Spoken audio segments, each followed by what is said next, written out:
গেলাম বিয়ে খেতে আর আসলাম বিয়ে করে। হায়রে কি কপাল! আমার মতো এমন কপাল কি আর অন্য কারোর আছে? আমি ছাদের এক কোণে দাঁড়িয়ে মনে মনে বললাম, আমার নাম হলো সাব্বির ইসলাম, আব্বু আম্মুর একমাত্র অতি আদরের সন্তান। আমি যখন যা চেয়েছি আমার আব্বু আমাকে তখনই সেটা আমাকে এনে দিয়েছে। আমার আব্বু আম্মু আমার ফ্রেন্ডের মতো। আমি আজ আমার আব্বু আম্মুর সাথে বিয়ের অনুষ্ঠানে গেলাম। বিয়েটা হচ্ছে আমার আব্বুর বন্ধুর মেয়ে নীলা। আমি সবসময় নীলাকে আপু বলেই ডাকতাম, কারণ তিনি আমার থেকে 2 বছরের বড়। আমি যখন বিয়ে বাড়িতে গিয়ে সুন্দর সুন্দর কিউট কিউট মেয়েগুলো দেখছিলাম, তখন কোথা থেকে যেন আব্বু এসেই বলল, চল আমার সাথে, আজকেই তোর বিয়ে দিব। কি বলছো আব্বু? বাবা, আমার বন্ধুকে আমি কথা দিয়েছি তোর সাথে আমার বন্ধুর মেয়েকে বিয়ে দিব এখনই। কারণ নীলা মামুনের সাথে যে ছেলের বিয়ে ঠিক হয়েছিল সে ছেলেটি পালিয়ে গেছে অন্য এক মেয়ের সাথে। আমি কখনো তোর কাছে কিছু চাই নাই, কিন্তু আজ চাচ্ছি, প্লিজ তুই নীলাকে বিয়ে কর, না হলে যে আমার বন্ধু অনেকের কাছে অপমানিত হবে। আমি তো আর আব্বুর কথার অবাধ্য হতে পারি না, তাই আমি বিয়ে করতে রাজি হয়ে গেলাম। আসলে এই শীতে আমারও একটা বউ দরকার। কতদিন আর কম্বল আর কোলবালিশ নিয়ে থাকবো বলেন তো? তাই আব্বুর কথা রাখাও হলো আর আমার বিয়ে করাও হলো। যাকে বলে এক ঢিলে 2 পাখি। আমি এমন ভাব দেখালাম যেন আমার বিয়েতে কোনো মত নেই। আসলে আমি মনে মনে অনেক খুশি যে নীলা আপু আমার বউ হবে, কারণ নীলা আপু অনেক সুন্দর। ব্যাস বিয়ে করে সোজা বাড়ি চলে আসলাম। বাড়ি এসে আমি ছাদে উঠে নীরব আকাশের দিকে তাকিয়ে আপনাদের আমার বিয়ের কাহিনীটা বললাম। কিরে, এখানে দাঁড়িয়ে আছিস কেন? যা রুমে যা, বৌমা তোর জন্য অপেক্ষা করছে। কথাটা বললো সেটা দেখার জন্য আমি আমার ঘাড় গড়িয়ে পিছনে তাকিয়ে দেখি আব্বু দাঁড়িয়ে আছে। তখন আমি বললাম, জি আব্বু, এখনই যাচ্ছি। দেখ বাবা, বিয়েতে তোর কোনো মত ছিল না, কিন্তু তারপরও আমি তোর মতের বিরুদ্ধে বিয়েটা দিচ্ছি। যা হওয়ার হয়ে গেছে, এখন রুমে যা। আমি বলে মুখটা মলিন করে আব্বুর সামনে থেকে চলে আসলাম আর সিঁড়ি দিয়ে নামছি আর একটা মুচকি হাসি দিলাম। আমি আমার রুমের সামনে এসে দাঁড়িয়ে আছি। ভিতরে যেতে খুব ভয় করছে। আগে কখনো আমার সাথে এমনটা হয়নি, কারণ আগে আমি এই রুমে একা থাকতাম আর এখন এই রুমে আমার বিয়ে করা বউ থাকবো। ভাবা যায় আজকে আমি একটা সুন্দরী মেয়ের সাথে ঘুমাবো। আমি বিসমিল্লা বলে রুমের দরজাটা খুলে আবার লাগিয়ে দিয়ে সামনে খাটের উপর তাকিয়ে দেখি আমার বউ খাটের উপর নাই। হাই হাই, আমার বউ গেল কই? আমি পুরো রুমে বউকে খোঁজা শুরু করলাম, কিন্তু পাচ্ছি না। হঠাৎ একটা শব্দ হলো। আমি ঘাড় ঘুরিয়ে পিছনে তাকিয়ে দেখি নীলা ওয়াশরুম থেকে বের হলো।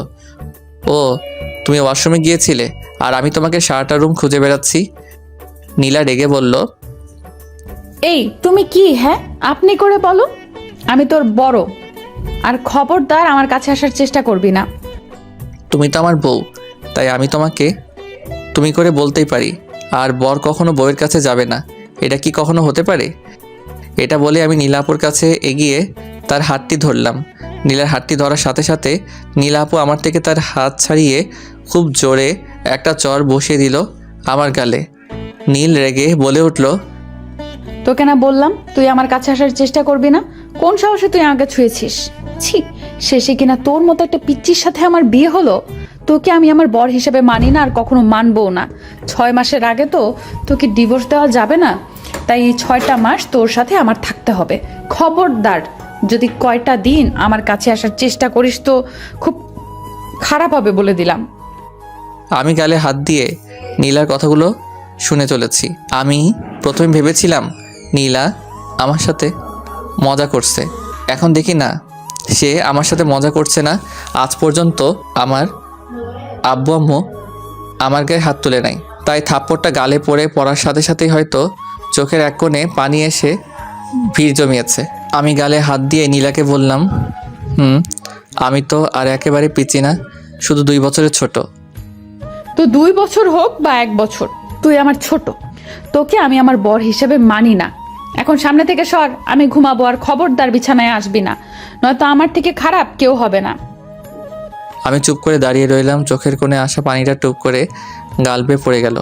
আমি আলমারি থেকে একটা চাদর আর কম্বল বের করে ফ্লোরে বিছানা করে খাটের উপর থেকে একটা বালিশ এনে শুয়ে পড়লাম।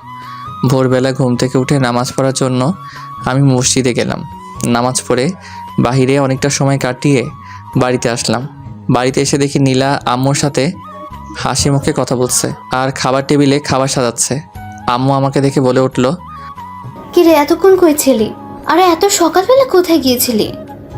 আম্মু, একটু বাইরে গিয়েছিলাম সকালের পরিবেশটা উপভোগ করার জন্য। উপভোগ করা হয়ে থাকলে এখন নাস্তা করে রেডি হয়ে আসেন। এখনই তোর শ্বশুর বাড়ির লোক আসবে তোদের নিতে।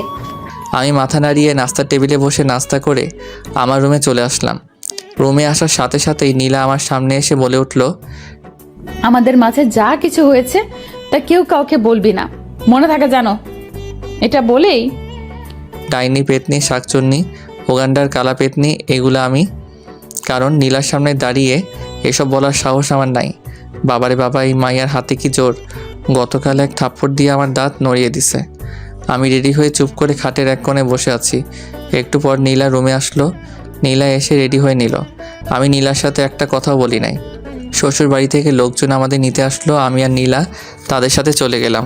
কই ভাবলাম শ্বশুর বাড়ি গিয়ে একটুখানি ভালো মতো থাকবো, কিন্তু সেখানে গিয়ে নীলা আমার উপর রীতিমতো অত্যাচার শুরু করে দিল। কিন্তু শ্বশুর শাশুড়ির সামনের বাজে ব্যবহার করে না, যখন আমাকে একা পায় তখনই বাজে ব্যবহার করা শুরু হয়ে যায়। শ্বশুর বাড়ি গিয়েও রাতের বেলা আমাকে একটা পাতলা কম্বল মুড়ি দিয়ে শুয়ে শীতের রাত পার করতে হয়েছে। 2 দিন শ্বশুর বাড়ি থেকে আবার আমাদের বাড়িতে আমি নীলাকে নিয়ে চলে আসি। পরের দিন আমি রেডি হয়ে ভার্সিটিতে যাচ্ছিলাম, তখন আব্বু বলল, নীলাকে তার ভার্সিটি নামিয়ে দিয়ে তারপর তুই তোর ভার্সিটিতে যাবি।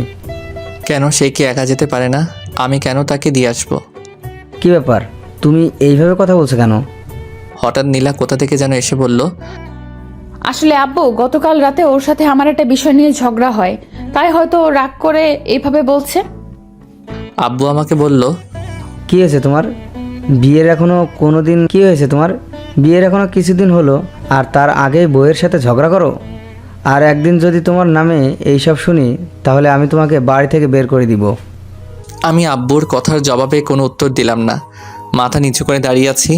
আমি আসছি বলে বাড়ি থেকে বের হয়ে ভার্সিটির উদ্দেশ্যে রওনা দিলাম। আব্বু কখনো আমাকে একটা বকা দেয় নাই। আজ কোনো দোষ না করেও আব্বুর কাছে বকা খেলাম। এই জন্য বুকের ভিতর কেমন ব্যথার অনুভূতি হচ্ছে। আমি রাস্তা দিয়ে হেঁটে যাচ্ছি আর এক হাত দিয়ে আমার চোখের কোণে জমে থাকা পানি মুছে নিলাম। আমি ভার্সিটি এসে চুপচাপ বসে আছি দেখে বন্ধুরাও হয়তো বুঝতে পেরেছে আমার মন খারাপ, তাই ওরা আমাকে হাসানোর চেষ্টা করেছে। কিন্তু আমি ওদের শুধু আজ এইটুকুই বললাম, তোরা এখন আমাকে একটু একা থাকতে দে, আমার কিছু ভালো লাগছে না। একটু পর ক্লাসে স্যার প্রবেশ করলেন এবং স্যার আমাদের লেকচার দেওয়া শুরু করলেন। তা আমি মন দিয়ে শোনার চেষ্টা করলাম। একে একে সব ক্লাস শেষ করে বাড়ির দিকে হাঁটা শুরু করলাম। রাস্তা দিয়ে হাঁটতেছি আর ভাবতেছি, না সকালে আমারও দোষ ছিল, কেন যে ওভাবে আব্বুকে বলতে গেলাম। যাই, এখন মনে হয় নীলারও ভার্সিটি শেষ হয়ে গেছে, ওকে সাথে নিয়ে বাড়ি চলে যাই। যেই ভাবা সেই কাজ। আমি নীলার ভার্সিটিতে এসে নীলাকে খোঁজা শুরু করলাম, কিন্তু খুঁজে পেলাম না। সবশেষে আমি একটা মেয়েকে দাঁড় করিয়ে বললাম, আচ্ছা আপু, অনার্স 2য় বর্ষে নীলা নামে একটা মেয়ে পড়ে, সে এখন কোথায় আমাকে বলতে পারেন? ও নীলা আপু, সে তো রাহুল ভাইয়ের সাথে ক্যান্টিনে বসে কথা বলছে। মেয়েটির কথা শুনে আমার বুকে একটা মোচড় দিয়ে উঠল। তার মানে কি নীলা কোনো ছেলেকে পছন্দ করে আর এই জন্যই নীলা আমাকে তার স্বামী হিসেবে মেনে নিচ্ছে না? আমি নীলার সামনে গিয়ে বললাম, নীলা বাড়ি চলো। নীলা আমার কথা শুনে আমার দিকে তাকানোর সাথে সাথেই নীলার চেহারা লাল হয়ে গেল। আমি আবারও বললাম, কি হলো, বাড়ি চলো। এই কে আপনি, আর কাকে কি বলছেন? নীলার সাথে থাকা ছেলেটি বলে উঠল, নীলা, তুমি কি এই ছেলেটিকে চেনো?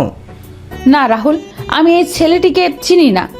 ছেলেটি এবার আমাকে বলে উঠল, আপনি আমাদের বিরক্ত করছেন কেন? আমি আর সেখানে এক মুহূর্ত দাঁড়ালাম না। আমি বাড়িতে এসে বিছানায় চুপ করে বসে রইলাম। হঠাৎ আমার ফোনটা বেজে উঠলো। আমি তাকে দেখে আমার বান্ধবী নিশি আমাকে ফোন দিয়েছে। ফোন রিসিভ করার সাথে সাথেই নিশি বলে উঠল, ওই কুত্তা, তুই আমার সাথে কথা না বলে আমাকে একা রেখে বাড়ি চলে এসেছিস কেন? একে তো কিছুদিন কলেজেও আসিস নাই। আমার আজকে ভালো লাগতেছিল না, মন অনেক খারাপ। কি হয়েছে তোর, আমাকে বল। না বলে কিন্তু তোর সাথে আমি আর কখনো কথা বলবো না। আসলে দোস্ত, আমি বিয়ে করেছি কিছুদিন হলো, তাই আমি কিছুদিন কলেজেও যেতে পারি নাই। কি, তুই বিয়ে করেছিস আর আমাকে একবার জানালিও না? হারামি, তাই এখানে মন খারাপ করার কি আছে? বিয়ের পর থেকে নীলা আমার সাথে যা ব্যবহার করেছে তার সব কিছু আমি নিশিকে খুলে বললাম।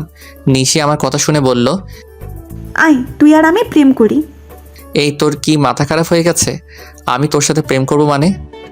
আরে গাধা, তুই আমার পুরো কথাটা তো আগে শোন। আমি আর তুই প্রেমের অভিনয় নীলার সামনে করি। এতে যদি দেখি নীলা আমাদের প্রেম দেখে রেগে যায়, তাহলে নীলা তোকে ভালোবাসে, আর নয়তো তুই নীলাকে ভুলে যা। ও আচ্ছা ঠিক আছে, আমি বুঝেছি। ওকে আজ থেকে আমরা শুরু করে দেই। তুই বিকেলে আমার বাসায় আয়। নিশি আচ্ছা ঠিক আছে বলে ফোন রেখে দিল। আমি খাবার খেয়ে এসে বিছানায় ঘুমিয়ে পড়লাম। রাতে তো ঠিকভাবে ঘুমাতেও পারি না, এত শীতে কি আর ফ্লোরে ঘুমে আসে। বিকেলবেলা আমি শুয়ে আছি, তখন আমি আমার পায়ে ব্যথা অনুভব করলাম। মনে হলো কে যেন আমাকে চিমটি কাটছে। আমি চোখ তুলে তাকিয়ে দেখি নিশি দাঁড়িয়ে আছে। কিরে কখন আসলি? এই তো এই মাত্র। এই চল তুই আর আমি অন্য রুমে গিয়ে দরজা বন্ধ করে আড্ডা দিই। আমি আর নিশি অন্য একটা রুমে দরজা বন্ধ করে কথা বলছি আর হাসাহাসি করছি। সন্ধ্যাবেলা আমি নিশিকে তার বাড়ি পৌঁছে দিয়ে আমার রুমে আসতেই নীলা আমার সামনে এসে দাঁড়িয়ে বলল, মেয়েটা কে? আর ওই মেয়েটার সাথে তুই দরজা বন্ধ করে অন্য রুমে কি করছিলি? সেটা আমি আপনাকে বলতে বাধ্য নই। আপনি কে এসব বলার? আমি তোর বউ, আমার এসব জানার অধিকার আছে। এখন চালু বল মেয়েটা কে? কিসের বউ? আপনি তো আমাকে আপনার বর হিসেবে মানেন না। আপনি যখন অন্য একটা ছেলের সাথে কথা বলছিলেন তখন তো আপনি আমাকে চিনতেই পারেন নাই আমি কে। আসলে আমি এতদিন তোমার সাথে যে ব্যবহার করেছি সেগুলো আমার বান্ধবীরা আমাকে শিখিয়ে দিয়েছিল, যে ওরা দেখতে চায় আমি তোমার সাথে বাজে ব্যবহার করার পরও তুমি আমাকে কতদিন সহ্য করো। আর ওই ছেলেটা কে ছিল? ওই ছেলেটা আমার ফ্রেন্ড ছিল, এছাড়া আর কিছুই না। আর ও জানে তুমি আমার বর, ও তোমার সাথে মজা করেছে। তুমি জানো তোমাদের এই ব্যবহারের জন্য আমাকে কতটা কষ্ট পেতে হয়েছে? সরি, আমি কথা দিচ্ছি আর কখনো তোমাকে কষ্ট দিব না। এখন বলো ওই মেয়েটা কে ছিল? আমি নীলাকে সব খুলে বললাম। নিশি আমার ফ্রেন্ড আর ওর কথা মতোই এই সব কাজ করছি আর তার ফল হাতে নাতে পেলাম। আমি তো ভয় পেয়ে গেছিলাম। আমি কিন্তু বাসরটাও করতে পারি নাই। সেটার কি হবে? যা দুষ্টু, করতে পারো নাই তো কি হয়েছে, আজকে আমরা বাসর করব। এই বলে নীলা আমাকে জড়িয়ে ধরলো। এই যে পাঠক বন্ধুরা, আমার জন্য দোয়া করবেন আমি যেন বিড়াল মারতে সফল হই। আমার ইউটিউব চ্যানেলটা সাবস্ক্রাইব করে দিবেন প্লিজ।